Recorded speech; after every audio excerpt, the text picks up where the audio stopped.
Pourquoi avons-nous besoin de liberté et de liberté d'expression? En quoi la liberté d'expression est-elle différente des discours de haine? Et pourquoi devrions-nous défendre le droit de quelqu'un, de certains individus, à dire ce que nous considérons comme des discours de haine, puisque ce sont des discours de haine? Qui voudrait tolérer les slogans fascistes des suprémacistes blancs ou les revendications noires russes? Est-ce que l'Antifa est une organisation terroriste au même titre que les cartels de la drogue mexicains et Al-Qaïda qui s'est transformé en Hamas ou en Hezbollah? Qui a le droit de coller des étiquettes, puis de lancer tout l'appareil d'État avec toute sa force militaire et ses forces de l'ordre contre ceux à qui ils ont apposé une marque noire? Il faut le comprendre, car des opinions complètement opposées viennent de tous les médias.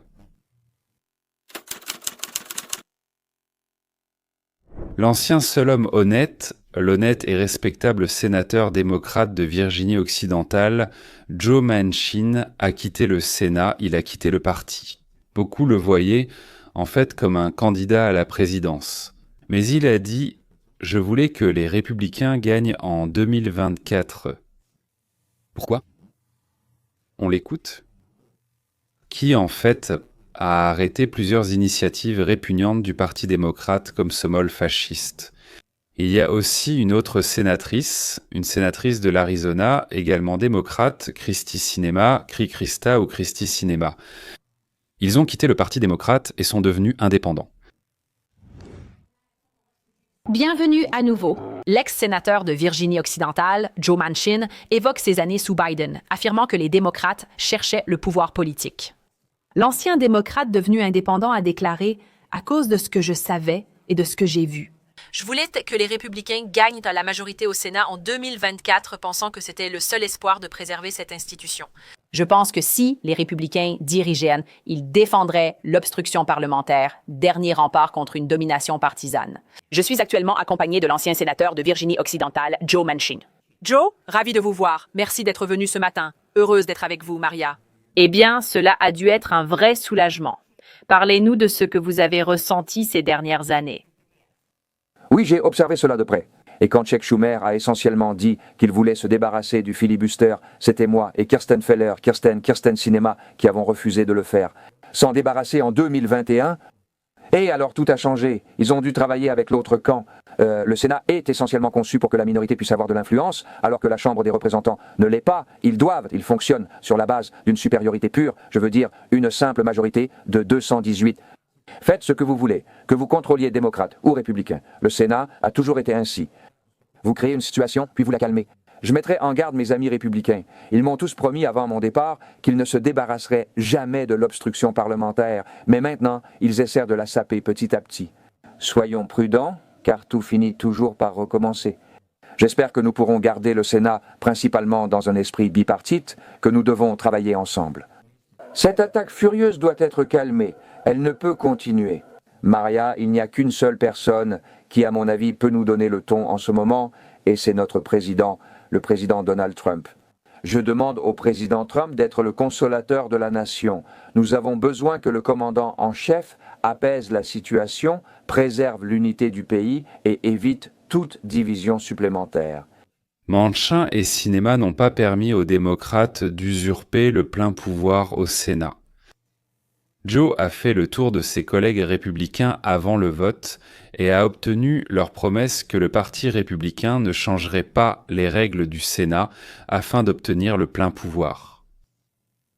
Parce que le Sénat est construit de cette façon, le Sénat des États-Unis est naturellement conçu de telle sorte que la majorité est obligée, pour adopter des résolutions, de travailler et de consulter la minorité. Et cela, on ne peut pas, et de mon point de vue, il a raison. On ne doit en aucun cas le perdre. Sinon, nous deviendrons l'Union des républiques socialistes soviétiques, ou l'Allemagne de l'Est, ou le Venezuela. D'ailleurs, écoutons Maria, qui est aujourd'hui devenue une force sérieuse dans le monde du journalisme américain. Je dois dire que, avant d'arriver chez Fox, j'ai travaillé chez CNBC pendant 20 ans et je ne savais rien de la politique, absolument rien. En arrivant ici, je suis un peu tombée sur l'histoire du complot avec la Russie. J'ai simplement fait ce que je sais faire, suivre la vérité. Et quand j'ai compris que le complot russe n'était qu'une histoire inventée et une autre manœuvre politique qu'un parti utilisait contre un autre pour détruire son ennemi, j'ai pensé « Oh mon Dieu, je dois crier ça sur tous les toits. Je n'arrive pas à y croire. C'est de la folie, toutes ces manœuvres politiques sordides. » Quand je l'ai faite, ils m'ont démoli. Ils se sont tous ligués contre moi. Comment osais-je dire que la collusion avec la Russie était un mensonge? Comment en est-on arrivé là? Bienvenue chez moi. Voyons comment on en est arrivé là. En 1949, ils ont adopté la doctrine de l'équité, qui disait qu'il fallait présenter les deux points de vue. Les ondes de diffusion devaient présenter les deux côtés, pour et contre. Cela a duré jusqu'en 1987. Cela a été abrogé en 1987 parce qu'à l'époque, le Congrès, je crois que c'était le député Dick Cheney, a conduit à son abrogation. Et alors, il était possible de ne présenter qu'un seul côté de l'information, que ce soit du point de vue républicain ou démocrate. Nous devons examiner comment nous fournissons principalement l'information au public et réfléchissez-y. Le président lui-même a dit, je crois, il y a 2 jours, qu'en examinant cette personne accusée de meurtre. Je pense c'est pris pour Charlie Kirk et sa famille. Je ne peux pas imaginer comment ces 2 petits-enfants magnifiques vont grandir sans leur père exceptionnel et comment la veuve restera sans mari. C'est terrible, nous devons faire notre deuil. Cela arrive trop souvent. Cela doit cesser, mais vous ne pouvez pas arrêter cela si vous ne cessez pas, en fait, de diffuser des informations et, en fait, de perdre et d'utiliser des plateformes. Ils utilisent les plateformes sociales pour diffuser ces informations. Vous savez, la liberté d'expression a des limites, Maria. Pourquoi ne pouvons-nous pas fixer des limites? Prendre cette section 230 et la mettre à jour autour de la liberté d'expression afin que ces plateformes soient tenues responsables. C'est absurde. La question est de savoir s'il y a toujours eu une telle animosité, un tel radicalisme, une telle division. Au moins avec plaisir. Si ce n'est pas toujours le cas, alors comment cela a-t-il commencé et qui l'a déclenché, qui l'a rendu personnel et soudainement radical? Vous avez dit, vous savez, que cela remonte à 1949. Je ne pense pas que les désaccords au Congrès et en politique en général remontent à 1949. Je pense que c'est un phénomène beaucoup plus récent. Non, c'est là que tout a commencé.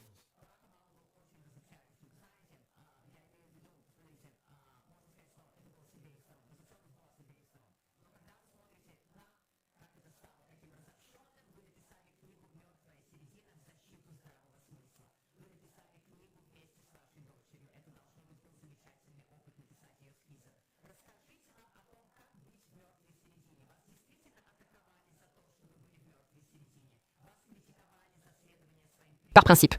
D'ailleurs, je ne pense pas qu'il soit vraiment centriste. Socialement, il est libéral, bien sûr, en affaires, en gestion, au pouvoir, il est conservateur.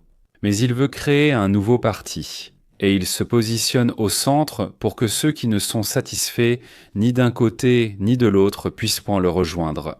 Je pense qu'il croit aussi, comme moi, que la fin du Parti démocrate tel que nous le connaissons pourrait bientôt arriver. Il va essayer de la reconstruire, de la fonder sur des valeurs centristes, pas de gauche, mais centristes. À moi, il m'est arrivé d'avoir des gardes du corps à côté de moi parfois. À un moment, la situation est devenue tendue et les menaces de mort concernaient aussi ma famille. Et je continuais à penser que ce n'est pas ce que nous sommes en tant qu'Américains. Je ne pouvais pas être d'accord avec certains projets de loi. Ils étaient énormes. Et j'ai dit au président Biden, un jour je lui ai parlé, j'ai dit, Monsieur le Président, je ne peux pas, j'ai essayé, je ne peux pas soutenir. J'ai dit que je suis un homme du genre John Kennedy. Ne demandez pas ce que votre pays peut faire pour vous, demandez ce que vous pouvez faire pour votre pays. Moi, Comme vous le comprenez, il a été visé par un attentat de personnes pour qui il était un obstacle à transformer les États-Unis en paradis socialiste, selon le modèle de Cuba et Venezuela. Et lui, ainsi que, comme je l'ai déjà mentionné, Christie Cinema, ont empêché cela. Messieurs, notre héros, suite au prochain épisode. Il y a maintenant une autre personne au Sénat, c'est Fetterman, lui aussi démocrate, mais justement un démocrate, mais une personne honnête. en adoptant cette loi, vous changez la psychologie des nations en Qu'est-ce que mon pays peut encore faire pour moi? Je n'ai pas été élevé comme ça, je ne pense pas comme ça. Nous devons apporter notre contribution, c'est une expérience. Nous nous gouvernons nous-mêmes et en nous gouvernant, nous devons contribuer à la société. Que vous postuliez, souteniez quelqu'un ou investissiez votre temps, vous ne pouvez pas rester à l'écart. À un moment, j'ai dit stop, donc stop. Écoute, Joe, tu as dit que tu ne pouvais pas soutenir reconstruire en mieux, mais est-ce vraiment le cas? Est-ce que Joe Biden a vraiment inventé reconstruire en mieux? J'ai l'impression que le Parti démocrate a été pris en otage. Je ne pense pas. Je lui ai dit que non, que c'était les extrémistes de gauche.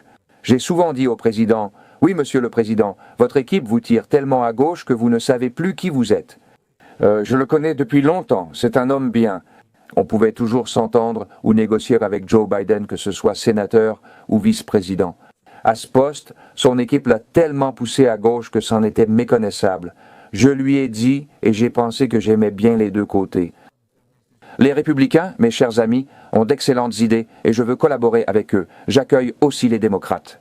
Est-il juste de dire que certains des extrémistes de gauche ont vraiment profité de sa position affaiblie? Oui, tu as raison, au Sénat, il était fort. Mais ces dernières années ont montré autre chose. Tu vois ce que je veux dire? Karine Jean-Pierre, ex-porte-parole de la Maison-Blanche, a témoigné devant la commission de surveillance de la Chambre la semaine dernière. On lui a demandé si elle avait caché les capacités mentales de l'ancien président, et Karine Jean-Pierre a déclaré aux enquêteurs qu'elle n'avait pas remarqué de changement dans la compétence de l'ancien président. Oui, d'accord, mais elle a reconnu qu'il, je cite, n'est plus le même orateur qu'il était lorsqu'elle l'a rencontré. L'ancien ministre des Transports, Pete Buttigieg, a reconnu que l'ancien président n'aurait pas dû se représenter en 2024. Les démocrates auraient préféré une décision plus rapide. Qu'en penses-tu, Joe? Et la dissimulation, l'aggravation de son état ces dernières années, La seule chose que je peux dire, c'est qu'en tant que commandant en chef, gouverneur ou président des États-Unis, vous devez. En gros, votre volonté ferme doit garantir que votre administration suive vos souhaits. Cela demande beaucoup d'énergie et de temps. Je ne croyais pas que Joe aurait encore la force d'affronter son administration, vu qu'ils étaient si à gauche. Et je me débarrasserai de beaucoup de personnes qui n'avaient pas une pensée centriste pour notre pays. Nous avons abordé le sujet. Joe Biden. Il ne savait même pas où son administration menait le pays, où elle essayait de changer le pays, comment ils essayaient de transformer les États-Unis en État socialiste d'Amérique.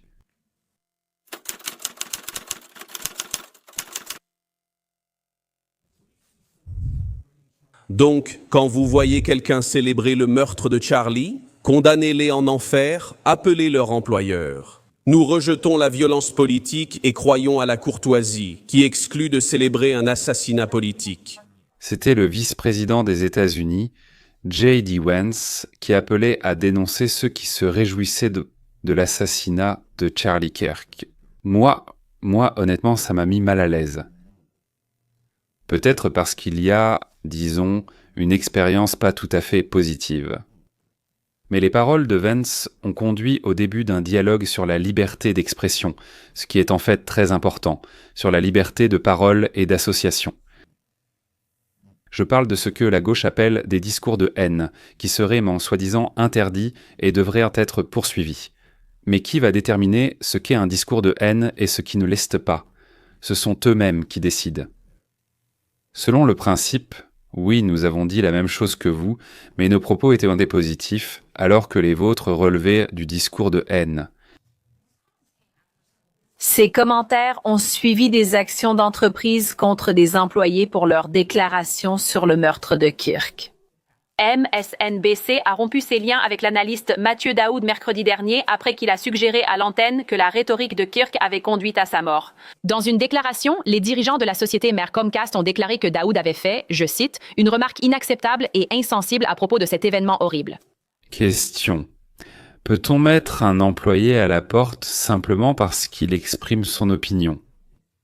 Vendredi, la bourse Nasdaq a déclaré avoir licencié une employée pour des publications inappropriées sur les réseaux sociaux liées à la mort de Kirk, qui enfreignait sa politique contre la violence. Le service secret a aussi annoncé sur Facebook la suspension d'une agente après qu'elle a exprimé une opinion négative sur Kirk. L'agence affirme qu'elle ne tolérera aucun comportement contraire à notre code de conduite. Une entreprise privée peut-elle avoir ses propres règles au lieu de se conformer à la soi-disant liberté d'expression? Et la compagnie aérienne United Airlines a déclaré à Columbia Broadcasting System News qu'elle avait sanctionné plusieurs employés qui avaient fait des commentaires publics sur Kirk en invoquant sa politique de tolérance zéro envers la violence à motivation politique. Sean Duffy, ministre des Transports, a salué la décision de la compagnie aérienne. Delta et American Airlines ont également pris des mesures similaires à l'encontre de leurs employés. Pour en savoir plus, accueillons la journaliste de Columbia Broadcasting System News Money Watch, Megan Charula. Merci d'avoir participé à cette discussion. Je veux dire, quand on voit entreprise après entreprise prendre de telles décisions, qu'est-ce que cela nous montre vraiment sur les conséquences politiques dans le monde professionnel lorsque les gens font de telles déclarations? Les entreprises n'ont pas perdu de temps à licencier ou à prendre d'autres mesures contre les employés qui se sont exprimés sur cette question sensible. Et cela nous rappelle que la parole politique n'est pas protégée et qu'aux États-Unis, la plupart des employés sont embauchés à volonté. Ce qui signifie que l'employé ou l'employeur peut rompre le contrat à tout moment pour n'importe quelle raison. Donc, cela implique que les employés doivent agir avec beaucoup de prudence pour protéger leur emploi s'ils ne veulent pas faire face aux conséquences auxquelles de nombreux travailleurs de différents secteurs ont été confrontés ces derniers jours. Megan, les entreprises d'Aerospace sont-elles plus sensibles dans le contexte actuel? Quelles conséquences risquent-elles si un employé se retrouve dans cette situation et s'exprime ainsi? Les experts ressources humaines affirment que les entreprises veulent rester. Elles apolitiques de nos jours, cela signifie qu'elles ne veulent pas être perçues comme soutenant l'un des camps dans des questions politiquement sensibles. Et cela s'étend à leurs employés. Nous avons même vu certaines personnalités connues être licenciées. Mais même des employés inconnus peuvent facilement être associés à l'entreprise via leur profil LinkedIn et ils peuvent être identifiés comme appartenant à cette société. Cela peut aussi nuire à la réputation de l'entreprise. Et si l'entreprise est perçue comme étant liée à un certain parti politique, ses opposants peuvent la boycotter ou décider de ne pas utiliser ses services. Les entreprises qui prennent parti sur ce sujet subissent-elles des conséquences réelles? Oui, tout à fait. Les mots ont des conséquences. Eh bien, C'est-à-dire, disons, la compagnie aérienne United Airlines est en concurrence avec la compagnie Delta. Et il devient connu que les pilotes de United se réjouissent de la mort de Charlie Kirk. Vous pensez que qu'est-ce qui va se passer? La moitié du pays ne voudra plus voler avec eux et ils iront où? Chez Delta. Ce qui signifie d'énormes pertes et peut-être même la faillite pour United. C'est pourquoi les grandes entreprises, lorsqu'elles embauchent des employés, signent un contrat avec eux stipulant que toute action de l'employé pouvant avoir un impact négatif sur l'activité, le fonctionnement ou l'image de l'entreprise peut être un motif de licenciement. Alors, les entreprises peuvent-elles? Je dois demander si c'est légal. Peuvent-elles licencier des employés à cause de commentaires ou sur ces questions controversées? je suppose que s'ils sont employés à volonté, cela s'applique. Vous venez de faire mon travail. Oui, dans une entreprise privée, être employé à volonté signifie exactement cela. À savoir que l'employeur peut vous licencier à sa discrétion. Cependant, il existe certaines protections. Par exemple, même si nous avons un emploi à volonté, vous ne pouvez pas licencier des personnes en raison de leur appartenance à une catégorie protégée, par exemple. En général, si un employeur privé découvre un aspect qu'il n'apprécie pas chez un employé du secteur privé, cela peut continuer sous certaines réserves. Oui, je pense qu'il y a eu beaucoup de débats sur le premier amendement sur la liberté d'expression. Cependant, travailler en entreprise est une autre situation. Donc nous avons établi que les entreprises privées non seulement ont un droit différent, mais qu'elles sont aussi, d'une certaine manière, obligées de veiller à ce que leurs employés ne fassent rien qui nuise au fonctionnement de leur entreprise. Beaucoup, moi compris, de nombreuses personnes, dont moi, ont été alarmées de par la déclaration de la procureure générale des États-Unis, Pam Bondi, annonçant sa volonté de poursuivre les discours de haine. Eh bien, les discours de haine, c'est ce que faisaient les gauchistes et c'est ce que nous détestions. La procureure générale Pam Bondi a été critiquée après avoir affirmé dans un podcast que les propos haineux pouvaient être poursuivis. Aujourd'hui, sur H, elle a précisé que les discours de haine franchissent la limite en devenant des menaces. La violence est un crime. Alors, comment distinguez-vous les discours de haine de la liberté d'expression dans un tel contexte? D'accord. Si nous revenons à ce dont nous venons de parler, à savoir les employeurs privés, et ensuite revenons à ce que dit Pam Bondi. Parce qu'elle est membre du gouvernement. Donc, La grande bifurcation concernant le premier amendement est qu'il nous protège de la censure gouvernementale. Alors, un employeur privé peut-il dire « Je n'aime pas ce que vous avez dit, nous allons vous licencier » En général, oui. Le gouvernement peut-il faire cela? Alors, d'autres questions se posent. Le gouvernement peut-il vous poursuivre à cause du contenu de votre discours? C'est ce que protège le premier amendement. Maintenant, en ce qui concerne ce qui est exactement protégé, eh bien, ce n'est pas toute forme de discours, mais le discours de haine est une catégorie protégée. Et vous avez beaucoup d'informations provenant des juges, de nombreux avis où ils s'expriment. Cela peut être ignoble, cela peut être répugnant, mais c'est précisément pour cela que nous la protégeons. Nous ne nous soucions pas de protéger les discours agréables. Encore une fois, comme on dit, à la manière de Voltaire, je ne suis pas d'accord avec un seul de tes mots, mais je suis prêt à mourir pour ton droit d'exprimer ton opinion. Ce n'est pas Voltaire, bien sûr, et ce n'est pas une traduction exacte, mais dans l'esprit, c'est juste. Maintenant, ce qu'elle dit dans son commentaire, c'est qu'elle traduit cela, en quelque sorte, dans la catégorie d'une menace potentiellement réelle. Une véritable menace ou une incitation, où la violence peut survenir immédiatement, c'est différent, et ce type de discours peut être sanctionné. En général, les discours de haine ne sont pas sanctionnés. Seule l'incitation et les menaces réelles, catégorie prescrite, peuvent entraîner une sanction selon le contenu du discours. C'est-à-dire, tant que tu n'incites pas à la violence ou que tu ne menaces pas de représailles.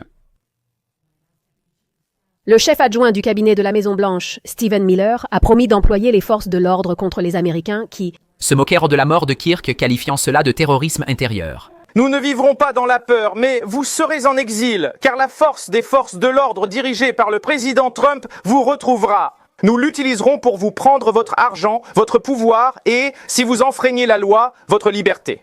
Des conséquences sont déjà visibles. Le ministre de la Défense, Pete Hegseth, a suspendu un colonel pour une publication.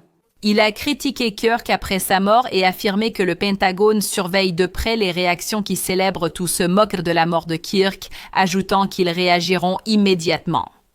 La télévision de gauche ne montre pas vraiment la réalité, mais c'est attendu venant de gauchistes. Tous les officiers de l'armée américaine signent un engagement à ne participer à aucune bataille ou discussion politique, et n'ont pas le droit de prendre publiquement parti pour un quelconque parti politique. Parce que chez nous, l'armée est obligée de rester neutre. Non seulement toute l'armée t'y retire, mais aussi chaque membre de cette armée. Un officier qui a exprimé bien sa position, son serment, cela signifie qu'il ne l'a pas respecté et il doit être renvoyé. Deuxièmement, selon la deuxième personnalité la plus importante du département d'État a promis de punir les étrangers qui se sont moqués du meurtre, les qualifiant, je cite, d'invités indésirables dans notre pays. Et voici la manipulation. Si tu es venu dans notre pays en tant qu'invité, étudiant, touriste ou homme d'affaires, et que, disons, tu fais l'apologie du terrorisme, du meurtre ou de la persécution politique, nous ne voulons pas te voir sur notre sol. Dégage. Sous-titre. La chroniqueuse du Washington Post, Carnazia, a déclaré qu'elle avait été licenciée à cause de ses publications sur Charlie Kirk, la violence armée et la question raciale. Dans tout le pays, de nombreux professionnels, fonctionnaires, enseignants et professeurs d'université auraient perdu leur emploi pour des commentaires critiques envers Kirk. Alors qu'une nouvelle bataille pour la liberté se déroule dans un climat politique tendu,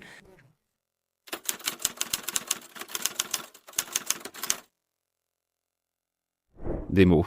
Ce qui est remarquable, c'est que le cri « On nous bâillonne » n'est pas né quand la moitié du pays était emprisonnée et réduite au silence de force. On nous renvoyait, on nous refusait l'université, on nous persécutait. Si un pâtissier refusait d'écrire « Hurrah au mariage homosexuel » sur son gâteau, il était poursuivi en justice. Ou simplement sur YouTube, tu disais que le mariage est l'union d'un homme et d'une femme. On commençait à te punir, à t'exclure, à te bannir, comme il disait. Si tu écrivais sur Facebook ou Google qu'il y a une différence entre les femmes et les hommes, on te bloquait pendant une semaine, un mois, ou on te supprimait complètement. À ce moment-là, faire taire quelqu'un était considéré comme normal. Mais tout à coup, cela a commencé à inquiéter le rédacteur, et surtout ceux qui exigeaient la fermeture de ma chaîne sous-titres, et beaucoup d'autres, simplement parce que j'avais de la sympathie pour Trump. Pour mieux comprendre les droits et les limites de la liberté d'expression des Américains, nous nous tournons vers Will Krill. Il dirige la Fondation pour les droits et l'expression individuelle, un cabinet d'avocats spécialisé dans la liberté d'expression. Jamil Boui, chroniqueuse d'opinion au New York Times, dont le dernier article traite précisément de cette question. Mesdames et messieurs, bienvenue et merci de vous être joints à nous. Je tiens à préciser qu'il n'y a aucune justification à la violence, encore moins au meurtre. Nous devons approfondir la question de la liberté d'expression. Je souhaite donc d'abord vous demander comment percevez-vous la forte polarisation autour de l'assassinat de Charlie Kirk? Nous avons ici deux réactions très différentes. Will, d'abord à... Vous, monsieur, merci beaucoup de m'avoir invité. Cela semble inévitable. On pouvait le prévoir à des kilomètres. Chaque fois que nous traversons une tragédie culturelle ou nationale, lorsqu'une personne est tuée, que ce soit George Floyd, Barbara Bush, la reine Elisabeth, lorsque nous perdons une personnalité publique. Il y a des gens qui disent « Eh bien, je suis content qu'il ne soit plus là ». Et alors commence le cycle d'indignation. Des gens sont licenciés, suspendus, enquêtés ou renvoyés. Actuellement, mon organisation reçoit des demandes d'aide de tout le pays et suit tous les licenciements et suspensions. Nous aurons beaucoup de travail. C'est regrettable et triste, et encore une fois profondément déprimant. Le temps, Jamil, et qu'en est-il? Et vous? Je suis d'accord que de telles choses peuvent être prévues de loin. Je dirais qu'une partie de moi se demande ce que les gens attendent d'une société libre, n'est-ce pas? Il n'y a rien. Bien sûr, il n'est pas poli de parler en mal des morts, mais nous vivons dans un pays où les gens ont l'habitude d'exprimer leur opinion sur toutes les questions, tous les problèmes et toutes les personnes. Et cela devrait être naturel? Il est normal que lorsqu'une personnalité publique, surtout controversée, décède, les gens aient des réactions différentes. Et certaines d'entre elles seront très négatives à l'égard de cette personne. Il me semble que cela fait simplement partie de ce que signifie vivre dans une société libre. Dans une société, ce PBS est tellement drôle. Donc un foyer de gauche pourri et ignoble. Nous payons encore avec nos impôts, pour ainsi dire nos taxes, nous finançons leur travail. Premièrement, maintenant, c'est le faible Trump qui les ferme, ou plutôt il dit « Quod disicodalia, existez comme vous voulez, nous ne vous donnerons plus d'argent ». Donc tout d'abord, il parle celui-là même qui dit là-bas « Pas de la joie de la mort, ni de la justification du meurtre, mais du fait que quelqu'un n'aime pas la personne tuée. » Eh bien, il dit « Tu as déjà été un chien et tu es mort comme un chien. » Si tu es professeur à l'université, alors l'université peut te retirer le droit d'enseigner en décidant que tu as violé ton obligation de neutralité.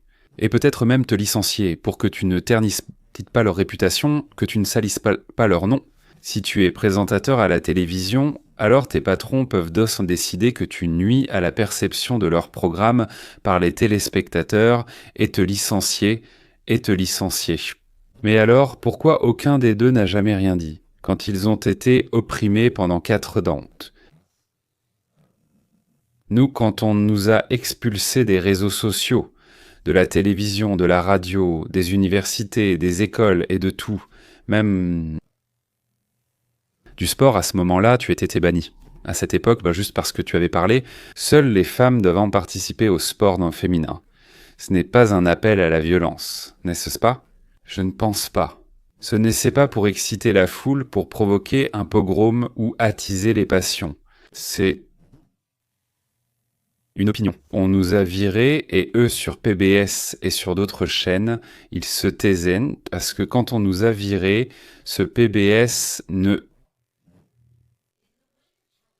s'en souciait pas. Après la mort de Charlie Kirk, les réseaux sociaux ont été envahis d'avis opposés. Des personnes ont perdu leur emploi à cause de leurs publications. La colère a éclaté lors de la réunion du conseil scolaire à Buffalo Grove, où des parents réclament le renvoi d'une enseignante pour avoir comparé sur les réseaux sociaux les partisans de Charlie Kirk à des hommes en uniforme des années 1930. Je ne suis pas une nazie républicaine. Charlie Kirk n'était pas un nazi, il était... Mais voilà, les parents ne veulent pas qu'une enseignante qui a en fait traité les parents de ses élèves de fascistes continue à enseigner à leurs enfants. Fait intéressant, un commentateur politique européen actuel, originaire de Russie, Konstantin Kissin. Ses parents ont déménagé, il était enfant à l'époque. Il parle de la liberté d'expression et de l'ingérence politique dans notre vie. Écoutez, c'est intéressant. C'est une position absolument folle pour moi, en tant que personne qui vient d'une société où la liberté d'expression n'existait pas. Et quand je suis arrivé ici, mes parents ont en fait sacrifié leurs économies pour m'amener ici, vous comprenez? Ils n'ont pas déménagé, ils m'ont envoyé dans un internat ici avec le seul argent qu'ils avaient. La raison pour laquelle ils ont fait cela, c'était pour que je puisse vivre dans une société libre et penser que c'était possible. Et maintenant, ce principe fondamental de ce pays est devenu une question marginale qui semble au mieux être considérée comme de droite. C'est frappant. C'est frappant. Constantin est frappé que désormais le droit de vote soit une revendication de la droite, dit-il, et non plus une doctrine de base commune qui, en fait, unissait l'Occident. Bienvenue et merci de nous avoir rejoints aujourd'hui pour le débat sur le discours de haine. Faut-il limiter la liberté d'expression? Commençons, Dan. Je voudrais commencer avec vous.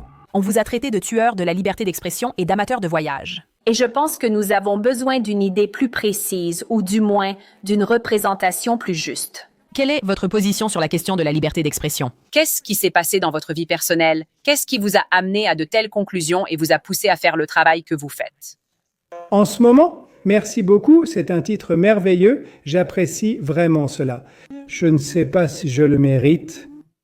Mon objectif n'est pas d'opposer la liberté d'expression à la limitation de la parole d'une quelconque manière. En réalité, je me bats pour la responsabilité, dans la mesure où la responsabilité signifie qu'elle va limiter certaines actions, y compris les actes de parole, alors je peux imposer certaines restrictions. Mais ma tâche principale consiste vraiment à faire en sorte que tous les participants sur Internet soient tenus responsables. Responsables, comme nous apprenons à nos enfants à l'être, responsables comme base éthique et philosophique fondamentale sur laquelle repose notre société. C'est tout ce que je veux, et c'est vraiment ce que je sais.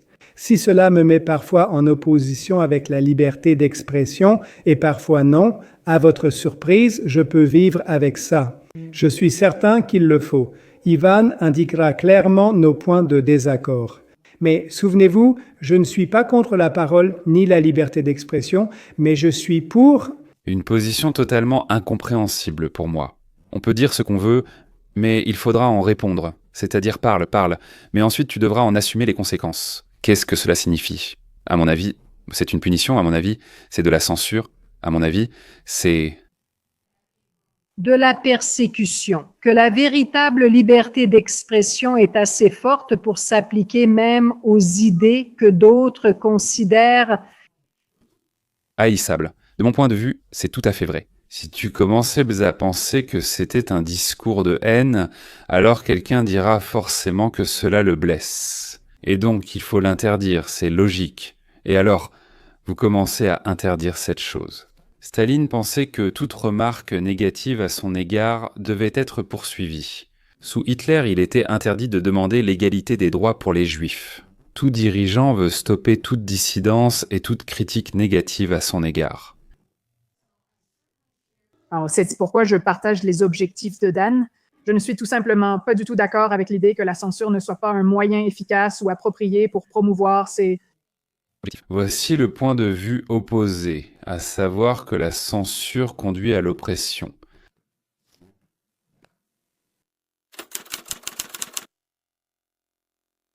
Toujours, je ne vais plus m'aventurer dans la théorie. Revenons à nos affaires. Plusieurs commentateurs de droite nous ont déjà avertis. Ils ont prévenu que la réponse aux oppressions de la gauche ne peut pas être notre oppression de la gauche. Punir un crime, oui, la loi a été violée, c'est nécessaire. Si la loi a été violée, il faut que la société comprenne que la loi n'est pas une chose malléable, qu'on ne peut pas la tourner comme on veut. Qu'on veut que la loi doit être respectée. Ils doivent savoir que si une loi ne plaît pas, il faut quand même la respecter, mais aussi appeler à la changer. Commence à convaincre tes membres du Congrès et tes sénateurs de changer cette loi. Lance un mouvement comme Charlie Kirk pour changer les choses. Mais imiter la gauche, c'est pourriture du marais et bloquer les flux d'informations qui ne leur sont pas favorables, oui, c'est une activité anti-américaine. De mon point de vue, cela devrait être passible de poursuites judiciaires. Et nous ne devons pas faire taire les personnes qui ont une opinion différente. Parce que sinon nous deviendrons comme eux, des dictateurs, des tyrans, Je ne sais même pas comment le dire, des fous peut-être. Oui, personne ne me dira que je suis un tyran, un fou, juste parce que j'aime un bon sandwich avec mon thé. C'est Yursky qui lisait ça. Je n'arrive pas à me souvenir qui c'est, peut-être Burns, ou peut-être... Non. Un jour, Jules César a été tué, car on craignait qu'il ne prévoie de devenir empereur, et que la République romaine disparaisse. La conséquence du choc de son assassinat a été la transformation de la République en empire. Nous ne devons en aucun cas nous retrouver à Tojikap Khan. Nous devons veiller à ce que tout discours, même celui que nous ne voulons absolument pas que les gens entendent, ne puisse être arrêté par la force. À moins qu'il ne s'agisse d'un appel à la violence ou de la glorification d'une violence spécifique, ce qui revient au même qu'un appel à la violence, n'est-ce pas ? Pourquoi avons-nous besoin de liberté ? Pourquoi avons-nous besoin de la liberté en général et de la liberté d'expression en particulier ? Premièrement, c'est la seule façon morale de coexister.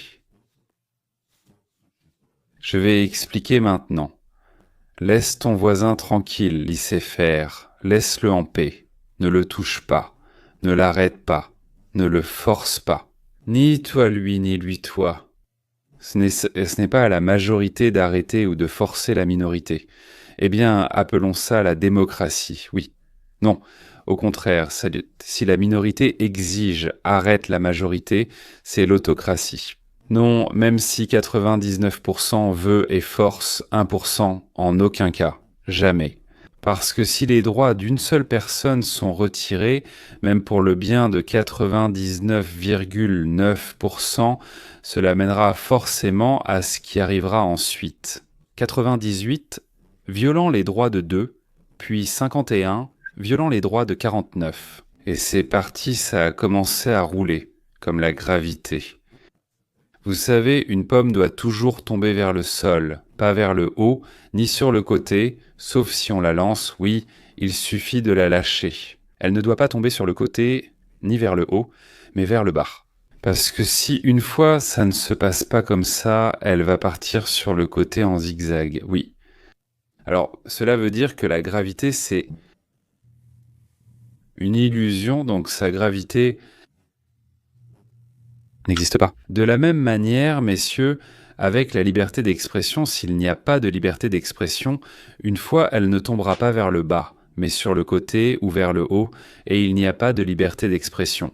À 100%, pas 99, 3, 4, 7, 8, 23, 24%, il y a des clés. Encore un appel à la violence, ce n'est pas la liberté d'expression. C'est une incitation à forcer quelqu'un à faire quelque chose qu'il ne veut pas, jusqu'à lui ôter la vie. C'est une ingérence dans la vie d'autrui. Ce n'est pas la liberté ni la liberté d'expression si elle n'existe pas mentalement. Toujours, encore une fois, 1000 personnes veulent faire quelque chose, et cela se fait en privant une personne de quelque chose. Ce n'est pas la liberté, c'est de la violence qui conduit ensuite à la démocratie, puis conduit au goulag. Toujours sans alternative, s'il n'y a pas de liberté, toujours pour tous, cela mènera inévitablement, obligatoirement et sans alternative à la violence, à l'oppression et à ce que nous appelons la tyrannie. La suite, son premier signe d'arbitraire, goulag, interrogatoires en cachot, torture, confiscation des biens, suppression de toute liberté. Le tout premier signe, c'est la privation progressive de notre liberté. Et c'est tout ce que faisaient les gauchistes. C'est ce que nous n'avons pas fait et ne ferons pas. Et ceux qui sont renvoyés de leur travail, eh bien, je ne sais pas. Des écoles, de l'armée, des universités, des médias, pour des mensonges, pour incitation à la haine, pour apologie du terrorisme, pour apologie des meurtres. Alors, faut-il avoir de la pitié ? Non, cela n'a absolument rien à voir avec la liberté d'expression. Il a été licencié par une entreprise privée parce qu'ils ne voulaient pas que leur image soit associée à cette personne. Cela n'a rien à voir avec la liberté d'expression, la liberté de religion, de réunion, d'association, de circulation ou d'expression. 0 tant que cela ne limite pas la liberté d'une autre personne ou ne constitue pas un appel à restreindre la liberté des autres. Ce que l'État peut faire, il peut le faire, disons comme sous Obama, Biden, comme le faisaient nos agences militarisées, tous ces organismes de force. L'homme possède sa vie, ses pensées, ses projets, ce qu'il a imaginé et les biens qu'il a, disons, acquis légalement en utilisant sa tête et ses mains. Tu n'as pas le droit de disposer ne serait-ce que de 1% de ces biens. Et tu dois avoir le droit de disposer de ta vie, de tes pensées, de tes idées et de tes biens, non pas à 99, mais à 100%. Alors et seulement alors, nous, les hommes, pourrons vivre en harmonie avec nous-mêmes, avec le monde, devenir libres, devenir une société heureuse. Et sinon, même s'il manque 1 seul %, alors, mesdames et messieurs, c'est la route vers l'enfer que l'on appelle communément le socialisme.